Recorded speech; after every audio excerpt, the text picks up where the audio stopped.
They celebrated his return, but no one noticed what he had become. When Major Charles Rain steps back into civilian life after enduring years in a North Vietnamese prison, he's welcomed with flags, medals, and shallow handshakes. But behind that forced patriotism hides a disturbing reality. Rain isn't whole. The war didn't end for him, it just changed locations. And Rolling Thunder isn't your standard action flick. It's a pressure cooker of grief, numbness, and violent ritual masquerading as justice. Directed by John Flynn, with a script originally penned by Paul Schrader and later revised by Haywood Gould, this 1977 film dives into the psychological wreckage left behind by war. It's a revenge tale, yes, but one stripped of Hollywood gloss. The violence is cold, the silence is deafening, and every movement feels like a man going through the motions of survival. When it first premiered, the studio didn't quite know what to do with it. The film felt too dark, too slow-burning,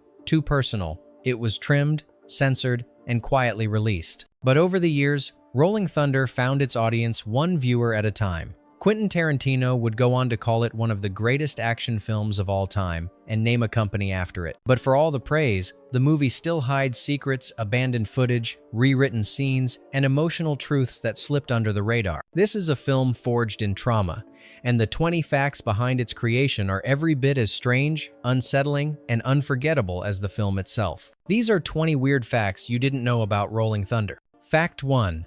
The ending that was removed without warning. Before audiences ever saw Rolling Thunder, its original final scene had already vanished. In the earliest cut, Major Rain doesn't walk out of the brothel in stoic triumph. He sits motionless, surrounded by death, as the camera lingers in uncomfortable silence. It wasn't the ending the studio wanted. Executives at 20th Century Fox believed the film needed a cleaner resolution, a moment of action, a sense of closure. They found the original ending too ambiguous, too bleak, and perhaps most dangerously, too honest. So it was changed. The final edit cut out those long, quiet shots and reshaped the conclusion into something more digestible. The audience still got blood and revenge, but none of the emotional fallout. Haywood Gould later described the lost ending as the one scene that told the truth, that after all the killing, there's nothing left to feel. And that's exactly what terrified the studio. That version of the ending has never surfaced, not on home video, not in archives, not in director's cuts. It's as if it was never meant to be remembered. But those who knew it existed say it would have turned a brutal revenge film into something even more disturbing, a quiet eulogy for a man already gone. Fact 2. Tommy Lee Jones rewrote one line that changed everything. There's a moment late in the film when Major Rain turns to his war buddy and asks, "You ready?"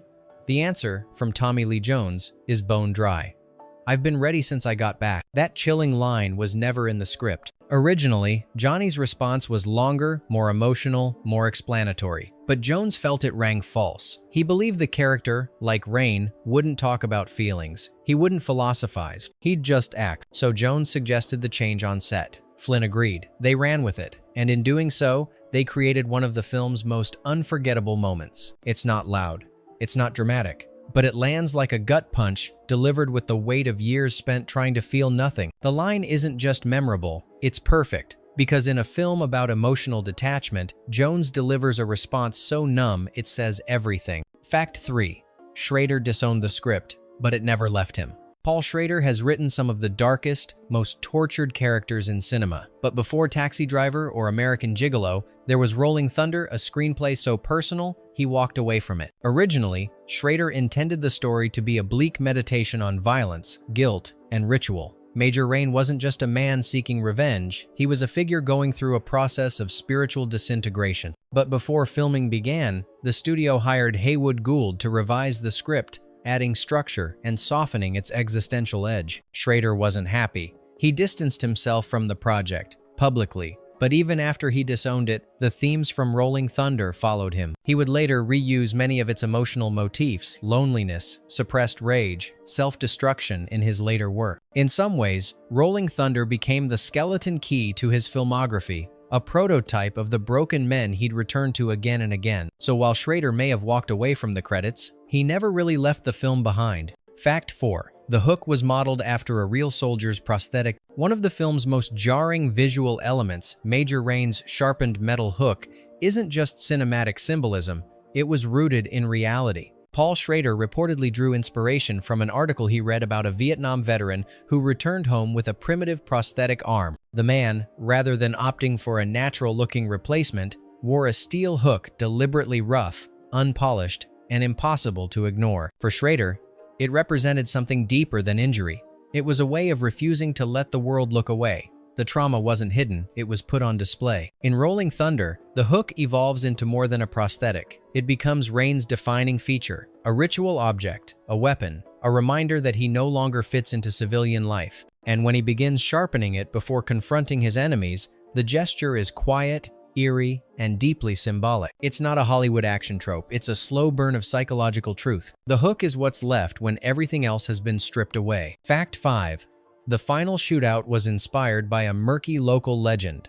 The brutal climax of Rolling Thunder, a methodical shootout in a brothel, has a strange origin. It wasn't pulled from another revenge film. It came from a rumor. John Flynn once shared that he had heard of a real incident involving two veterans in Texas who took the law into their own hands after failing to get help through official channels. They walked into a bar linked to criminal activity and started shooting. The story was never confirmed. No charges were filed. It existed more as a whispered cautionary tale than a documented event. Flynn and Schrader didn't recreate the scenario beat for beat, but they borrowed the spirit, the sense that these men didn't snap. They calculated. They returned to violence because it was the only language the world had ever let them speak. That quiet certainty saturates the final scene. It's not reckless, it's ritual, and it may have mirrored something real just beneath the surface. Fact 6. The garbage disposal scene nearly earned an X rating. The most infamous moment in Rolling Thunder happens in Rain's own kitchen. It's not a shootout. It's not a battle cry. It's the slow, horrifying image of his hand being shoved into a garbage disposal. The scene is quiet, clinical. There's no music, no cuts, just the mechanical drone of the appliance and the look in Devane's eyes. When the film was submitted to the MPAA, the response was immediate. They considered the scene too intense, not because of blood, but because of realism.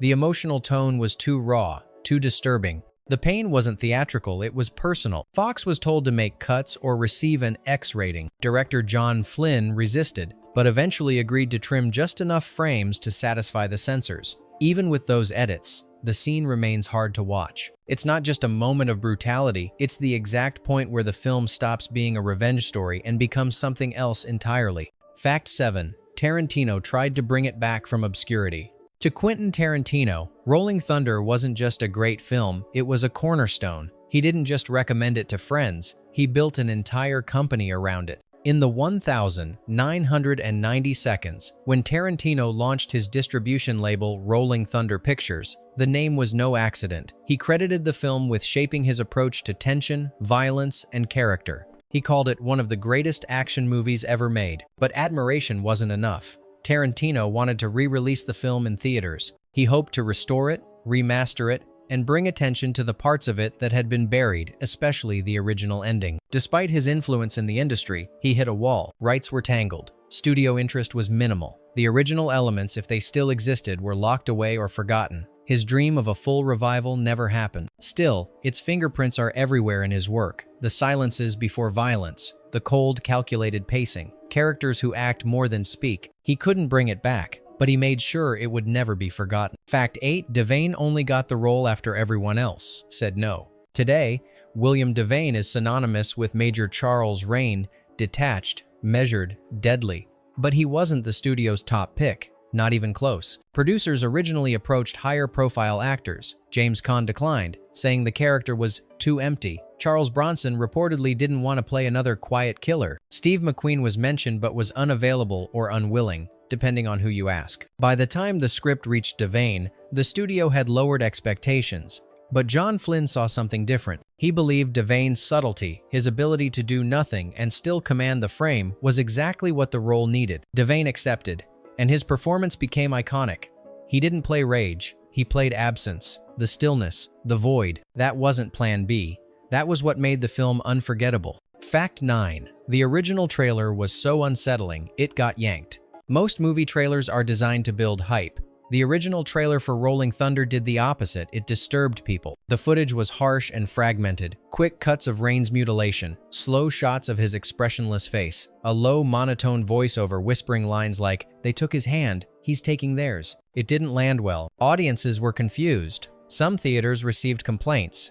At least one regional manager refused to show it, calling it disturbing and misleading. Fox reacted fast. The trailer was quietly pulled from circulation and replaced with a more action-focused version. The original trailer was never released commercially. Only a few grainy bootleg copies survive, shared among collectors.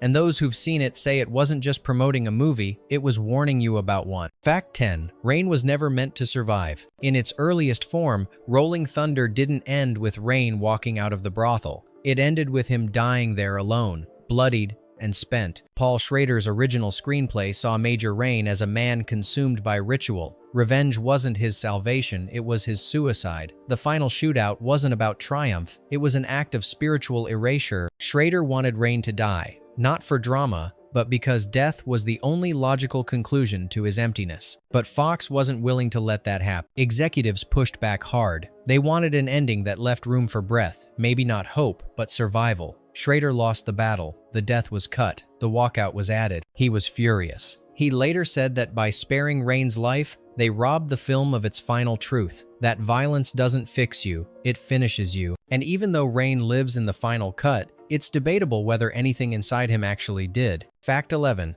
Police saw the film as a dangerous blueprint. When Rolling Thunder premiered, it stirred more than critical conversation.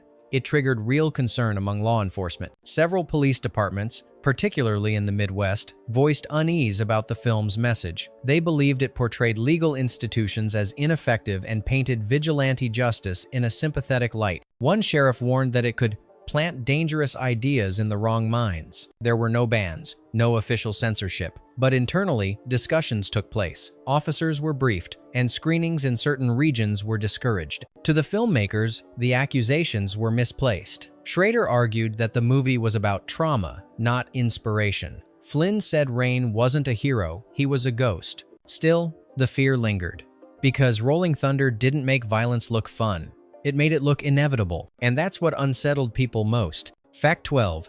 A deleted scene quietly explained everything. There's a missing scene in Rolling Thunder that few have seen, but those who have say it changes everything. In the original cut, Rain visits a church. He doesn't participate. He doesn't pray. He simply watches a baptism from the shadows. As the baby is dipped in water, he whispers a line unscripted, low enough to miss, "Brand new, must be nice." The moment didn't test well. Viewers didn't know how to interpret it. Studio executives found it too slow, too ambiguous. It was removed before the final release and has never resurfaced. But editor Frank Uriost later said it was one of the only scenes that hinted at Rain's internal world. That beneath all the silence and control, there was still a man watching life go on without him and realizing he wasn't part of it. It wasn't about religion, it was about isolation. And that one quiet line may have spoken louder than any of his revenge. Fact 13. The hook was a real threat on set. Props are usually designed for safety, but Major Rain's metal hook wasn't your typical movie accessory. Instead of a lightweight rubber piece, the filmmakers went with cold, real metal, dense and sharp-edged. William Devane insisted on it. He believed the hook needed to feel authentic, both to him and to the viewer. Its weight, he claimed, affected how he moved, how he carried himself, how Rain existed in the world. But that realism came at a cost. During one rehearsal, Devane accidentally swung the hook too wide, striking a fellow actor in the shoulder. No serious injury occurred, but the moment shook the crew. It was a reminder that even fiction can cut too close. From then on, a softer replica was used for fast action scenes. But for the close-ups, the ones that lingered, Devane always went back to the original. Because for Rain, pain wasn't just something to relive, it was something to wear. Fact 14. The film lost a crew member over one scene. The home invasion sequence, where Rain is tortured and maimed, was always meant to be uncomfortable. But for one member of the crew, it went beyond storytelling. An assistant director left the production after that scene was blocked and rehearsed. He reportedly told colleagues that the depiction was too intimate, too real, not because of what it showed, but because of how it showed it slow, methodical, and without cinematic flair. Director John Flynn refused to sanitize it. He believed the scene was the film's emotional rupture point. To soften it would be to betray everything that followed. The crew adjusted. The scene stayed. Flynn later said that the goal wasn't to horrify it, was to hollow out the audience. "I wanted them to feel what it means when someone's humanity is taken, inch by inch." One man walked away. The rest stayed to finish what they started. Fact 15. A class screening turned into an unexpected confession. In the early 80 seconds, Rolling Thunder was screened during a college seminar on trauma and post-war identity. It wasn't the original plan the professor had intended to show a documentary, but opted for the film when the reel didn't arrive. He didn't expect what happened next. The room went quiet. One student left. Another veteran sat motionless for nearly an hour after the credits rolled. When asked why, he replied, "That's the closest thing I've seen to what it feels like." The professor began using the film in future sessions not as instruction, but as catalyst. It didn't offer answers. It offered recognition. It wasn't scientifically precise, but it was emotionally surgical. Some films explain things. Rolling Thunder doesn't. It mirrors them. And for those who've lived through that kind of silence, it says more than clinical language ever could. Fact 16. The final location was never meant for this genre. The brothel where Rolling Thunder ends in a hail of bullets wasn't built for a revenge thriller. In fact, it was left over from a completely different world, a western. Originally constructed as a saloon set for a low-budget cowboy film, the location sat abandoned until the Rolling Thunder crew discovered it during a scouting trip. The bones were perfect. Worn wood, tight hallways, and a sense of decay. Instead of building something new, they adapted it. They swapped out rustic furniture for cheap lamps and sleazy curtains. The result was uncanny. You could still feel the Western DNA underneath the veneer of 1,970-second sleaze. Flynn appreciated the irony. The location once meant for shootouts under the desert sun now hosted a quieter, more clinical violence. Guns were still drawn, but the motives were different. The codes of the Old West had evolved into the quiet desperation of modern veterans. And if you pause certain scenes, you might still catch glimpses of the past behind the plywood. Fact 17. The score came from someone who'd never scored like this. Barry Dvorak wasn't a typical pick for a film like Rolling Thunder. Known more for soft rock and TV themes, he didn't have a background in scoring bleak, psychological thrillers. That's exactly why he was hired. John Flynn didn't want a traditional soundtrack. He didn't want music that guided emotion. He wanted something colder, something that refused to comfort. Dvorak's approach was minimalist. The score consists of low hums, broken piano phrases, and long stretches of near silence. It doesn't build to anything. It hovers. It waits. At the time, audiences weren't sure what to make of it, but today, it's considered a crucial part of the film's atmosphere. It doesn't manipulate you. It leaves you with yourself, which, in a story like this, is more unsettling than any crescendo. Fact 18. A real veteran left the set in silence. To ensure Rolling Thunder felt grounded, the producers brought on a real-life POW as a technical advisor. His job was to guide the depiction of captivity, trauma, and reintegration. He didn't last a week. According to reports, the consultant became visibly uncomfortable during early script readings and rehearsals. He eventually left without making a scene. When asked why, he simply said, "It's too familiar." It wasn't the violence, it was the stillness, the quiet detachment, the way Rain moved and didn't speak. The portrayal was close enough to truth that it no longer felt like a movie. He feared the wrong message might come through, not because the film was wrong, but because it was right in ways the audience might misunderstand. His departure wasn't dramatic,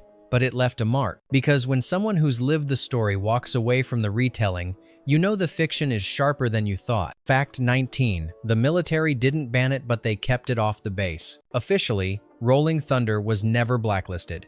Unofficially, it never made it onto the screening schedules of U.S. military bases. During the late 70 seconds and early 80 seconds, most bases had regular film nights, showcasing both blockbusters and smaller titles. But Rolling Thunder was consistently skipped, quietly. Intentionally. There was no written order, no public explanation. But base entertainment officers later confirmed they were advised to avoid showing films that could provoke emotional distress, especially among returning Vietnam veterans. And Rolling Thunder was at the top of that list. It wasn't the violence that worried them, it was the emotionless calm. The way Rain comes home and finds no answers, no comfort, only routine and numbness. That version of a soldier hit too close to what many were still living. So the film wasn't banned, it was ignored, left out, forgotten, at least in the places where it might have spoken the loudest. Sometimes, silence is the most effective form of censorship. Fact 20. A sequel almost happened, and then vanished completely. At one point, in the early 1,980 seconds, Rolling Thunder nearly got a sequel. The concept, reportedly titled Aftermath, would have followed Johnny Tommy Lee Jones's character years later. He'd be older, isolated, and pulled back into violence when someone targets the family of a fellow vet. The tone was said to be even darker, slower, more about memory than action. Early outlines were drafted. Producers were intrigued, but once Jones passed on the project and William Devane declined involvement, momentum died. The film lost its anchors. No script has ever surfaced. No pre-production notes have been leaked. It's as if the idea was scrubbed before it could breathe. And maybe that's fitting, because Rolling Thunder was never meant to be a franchise. It was a scar-sharp, singular, and better left untouched. Bonus fact: when fiction leaked into the real world, in 1983, California authorities arrested a Vietnam veteran in connection with a series of violent assaults. But what investigators found in his apartment left them shaken and wondering where the line between film and reality had blurred. Alongside military memorabilia and personal writings, they discovered a heavily played VHS tape of Rolling Thunder. Nearby, a spiral notebook detailed revenge fantasies uncannily similar to scenes from the film. One passage quoted directly from the movie. Another described sharpening a tool, like rain does. The man had even constructed a crude metal prosthetic to wear over his injured arm. At trial, the defense argued that he was deeply traumatized, mentally unstable, and had latched onto the film as a form of psychological structure. Prosecutors didn't dispute his state of mind, but they pointed to the influence of Rolling Thunder as a template. No formal connection between the crimes and the movie was ever established. The studio faced no lawsuits. The incident was never publicized widely. But behind closed doors, FBI analysts began discussing the case as an example of narrative mirroring when individuals imprint fictional structure onto real behavior. The term never made headline, but within a small circle of psychologists and behavioral experts, the case became a cautionary footnote in the long debate over how much responsibility stories carry when they resonate too deeply. The tape was entered into evidence, the notebook was sealed, and Rolling Thunder remained a film. But not, apparently, for everyone. They called it a revenge film. But Rolling Thunder was always something colder, something quieter. It didn't end with justice, it ended with ritual, with silence, with scars that didn't show. Over time, it became more than a cult classic. It became a warning, or maybe a confession. Which fact haunted you the most? And which forgotten film do you think is hiding truths just like this? Drop your thoughts below, we're listening.